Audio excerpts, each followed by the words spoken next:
കമ്പിവടിയുമായി പഞ്ചായത്ത് ഓഫീസിലേക്ക് എത്തിയ സ്ത്രീ ഓഫീസിന്റെ ചില്ലുകൾ അടിച്ചു തകർത്തു. കോട്ടയം ജില്ലയിലെ ഐമനം ഗ്രാമപഞ്ചായത്തിലാണ് ഇന്നലെ ഈ സംഭവം ഉണ്ടായത്.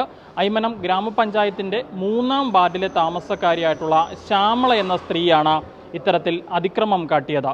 ഈ സ്ത്രീയെ നിലവിൽ പോലീസ് അറസ്റ്റ് ചെയ്യുകയും PDPP നിയമമടക്കം ചുമത്തിക്കൊണ്ട് ഇവരെ റിമാൻഡ് ചെയ്യുകയും ചെയ്തിരിക്കുകയാണ്.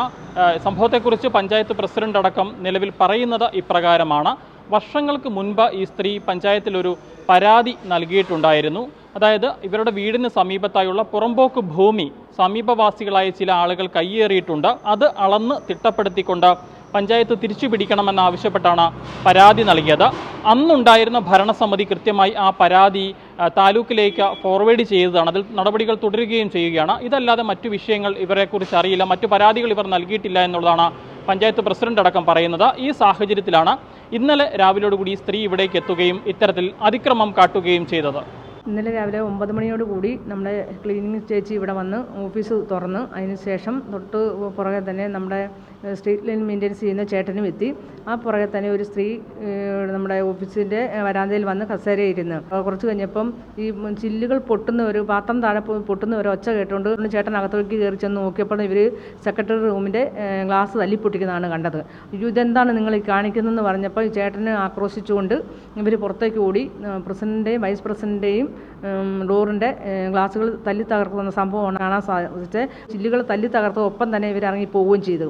ആ പോയ പുറകെ ചേട്ടൻ ഓടിച്ചെന്ന് പുറകെ നടന്നാണ് ഓടിച്ചെന്ന് ഫോട്ടോ എടുത്തത്. ഇവരൊരു പ്രത്യേകിച്ചൊരു പ്രതികരണവുമില്ലാതെ പെട്ടെന്ന് വന്നിങ്ങനെ സംഭവിക്കാനായിട്ട് എന്താ കാരണമെന്ന് നമുക്കറിയത്തില്ല. നമ്മളോടൊപ്പം തന്നെ നമ്മൾക്ക് ഇതിൻ്റെ പിന്നിൽ വേറെ എന്തെങ്കിലും കഥകളുണ്ടോ, അല്ലെങ്കിൽ നമ്മൾക്ക് ഇവർ എന്താണ് ഇങ്ങനെ വന്ന് ആക്രമിക്കാനുണ്ടായ കാരണമൊന്നും അറിയത്തില്ല. അത് പോലീസ് കണ്ടെത്തട്ടെ, അതാണ് നമുക്കിപ്പോൾ പറയാനായിട്ടുള്ളത്. നമ്മുടെ പക്ഷേ ഓഫീസിൻ്റെ പ്രവർത്തനത്തിൽ അത് നന്നായിട്ട് ഇന്നലെ ബാധിച്ചു.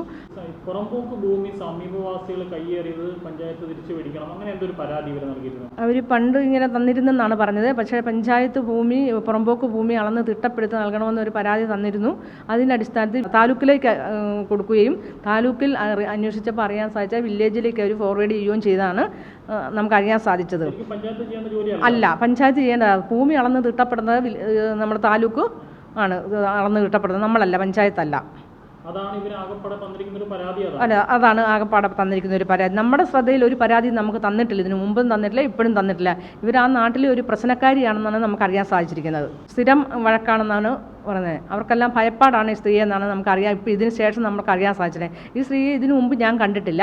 ഇന്നലെ പോലീസ് സ്റ്റേഷനിൽ വെച്ചാണ് ഇവർ അവിടെ എത്തിയപ്പോൾ തന്നെ നമ്മൾ മൊഴി കൊടുക്കാൻ ചെന്നപ്പോഴാണ് നമുക്കവരെ കാണാൻ സാധിച്ചത്. ഞാൻ അവരെ ആദ്യമായിട്ടാണ് ഇന്നലെ കാണുന്നത്. അങ്ങനെ ഒരു സംശയിക്കേണ്ട ഒരു ആവശ്യം ഉണ്ടെന്ന് ഇപ്പോൾ തോന്നുന്നു. എന്നുവെച്ചാൽ ഒരു കാരണവുമില്ല, ഒരു പ്രതികരണവും ഇല്ലാതെ നമുക്കിതിനു മുമ്പ് അല്ലെങ്കിൽ അവർ തലേദിവസമോ അല്ലെങ്കിൽ പിറ്റേ ദിവസം എപ്പോഴെങ്കിലും നമ്മളെ വന്ന് സമീപിച്ചിട്ട് ഒരു അവർക്ക് നമ്മൾ സാധിച്ചു കൊടുക്കാതെ വരുവാണെങ്കിൽ, അവർക്കൊരു പ്രകോപനം ഉണ്ടാകുവാണെങ്കിൽ പ്രശ്നമില്ല, നമ്മളുടെ മനസ്സിലും തോന്നും അവർക്ക് ചെയ്തു കൊടുക്കാൻ. പക്ഷെ അങ്ങനെ ഒരു സംഭവം നമ്മുടെ ഒരിക്കൽ വന്നിട്ടില്ല. വർഷങ്ങൾക്ക് മുമ്പേ ഇവരിവിടെ പരാതിയായിട്ട് കയറി ഇറങ്ങുന്നു എന്ന് നമ്മളിങ്ങനെ അറിഞ്ഞു.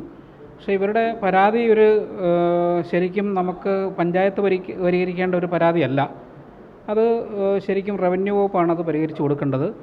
ഇവരുടെ പരാതി എന്ന് പറഞ്ഞാൽ പുറമ്പോക്ക് കുറച്ച് അയൽവാസികളായിട്ടുള്ള ആൾക്കാർ കുറച്ച് പേര് പുറമ്പോക്ക് കയ്യേറിയിട്ടുണ്ട്. അത് അളന്ന് തിട്ടപ്പെടുത്തി കൊടുക്കണമെന്നും പറഞ്ഞാണ് അവർ പഞ്ചായത്തിൽ വരുന്നത് എന്നാണ് അറിഞ്ഞത്. അപ്പോൾ അത് കൃത്യമായിട്ട് അവരുടെ പരാതി നമ്മൾ റവന്യൂ വകുപ്പിന് കൊടുത്തിട്ടുണ്ട്. റവന്യൂ വകുപ്പ് അത് ചെയ്യാനുള്ള നടപടിയും സ്വീകരിച്ചിട്ടുള്ളതായിട്ടാണ് നമ്മൾ അറിഞ്ഞത്. പക്ഷെ എന്താണ് ഇവർ ഇങ്ങനെ ഒരു പെട്ടെന്നൊരു പ്രകോപനം ഉണ്ടായെന്ന് നമുക്ക് മനസ്സിലാകുന്നില്ല. അത് രാവിലെ 8:30 വന്നതിൻ്റെ ഉദ്ദേശം എന്താവും? 8:30 വന്നതിൻ്റെ ഉദ്ദേശം സാധാരണഗതി ഞങ്ങളുടെ പഞ്ചായത്ത് സെക്രട്ടറി വരുന്നത് ഏകദേശം ആ ഒരു സമയത്താണ്. അപ്പോൾ അദ്ദേഹം ഇവിടെ വന്നിട്ട് ഓഫീസ് തുറക്കുന്നവരെ അദ്ദേഹം ഇവിടെ ഇരുന്ന് പത്രം വായിച്ചിട്ട് അതിന് ഒരു 9:30 ആകുമ്പോൾ 9:15 ആകുമ്പോഴാണ് ഇത് ഓഫീസ് തുറക്കുന്നത്. ആ ഒരു ടൈം കണക്കാക്കി ഇനി വളരെ ആസൂത്രിതമായിട്ടുള്ള ഒരു നീക്കങ്ങളാണ് അവർ നടത്തിയെന്നാണ് നമുക്ക് മനസ്സിലാക്കാൻ കഴിഞ്ഞത്. കാരണം അവർ സെക്രട്ടറിയെ ഇനി ലക്ഷ്യം വെച്ചാണോ വന്നത്, ഇതിൻ്റെ പിന്നിൽ ആരൊക്കെ? ഇന്നലെ ഇവിടെ പഞ്ചായത്ത് ഭരണസമിതി യോഗം ചേർന്നായിരുന്നു. അപ്പോൾ അത് പഞ്ചായത്ത് ഭരണസമിതിയിൽ അംഗങ്ങളെല്ലാം ഒറ്റക്കെട്ടായിട്ട് നിന്ന് സൂചിപ്പിച്ചത് ഇതിൻ്റെ പിന്നിൽ ഗൂഢാലോചനയുണ്ട് എന്ന് തന്നെ സംശയിക്കുന്നു. ആ ഗൂഢാലോചന ഉണ്ടെങ്കിൽ അതും പുറത്തു കൊണ്ടുവരുവാൻ പോലീസ് തയ്യാറാകണം, അല്ലെ അത് അന്വേഷിക്കണം എന്നുള്ളൊരു തീരുമാനവും നമ്മളെടുത്തു. കേസുമായിട്ട് നല്ല ശക്തമായിട്ട് തന്നെ മുന്നോട്ട് പോകുവാനും പൊതുമുതൽ നശിപ്പിച്ച ആൾക്കെതിരെ യാതൊരു വിട്ടുവീഴ്ചയില്ലാതെ തന്നെ നടപടി സ്വീകരിക്കും. അതിനുള്ള എല്ലാ ക്രമീകരണങ്ങളും നമ്മുടെ പഞ്ചായത്ത് ഭരണസമിതിയുടെ ഭാഗത്തുനിന്ന് ഉണ്ടാവും. ഇവർ ആയുധം ഉൾപ്പെടെ കൊണ്ടാണ് വന്നത്. ഒരു സഞ്ചിയിൽ ഒരു കമ്പിവടിയുമായിട്ടാണ് ഇവർ വന്നെന്നാണ് നമുക്ക് ഇവിടെ പഞ്ചായത്തിലെ CCTV ദൃശ്യങ്ങളിൽ നിന്ന് നമുക്ക് മനസ്സിലാക്കാൻ സാധിച്ചത്. വളരെ ആസൂത്രിതമായിരുന്നു എന്നാണ് നമുക്ക് മനസ്സിലാക്കാൻ കഴിയുന്നത്. പൊതുമുതൽ നശിപ്പിച്ചതിന് PDPP അടക്കം ചുമത്തിക്കൊണ്ടാണ് പോലീസ് ഇവർക്കെതിരെ കേസെടുത്തത്. ഇവരെ അറസ്റ്റ് ചെയ്യുകയും കോടതിയിൽ ഹാജരാക്കി റിമാൻഡ് ചെയ്യുകയും ചെയ്തിരിക്കുകയാണ്. കോട്ടയത്ത് നിന്നും അരുൺ മലയിലിനൊപ്പം Rahul Irumpukuzhi, focus news TV.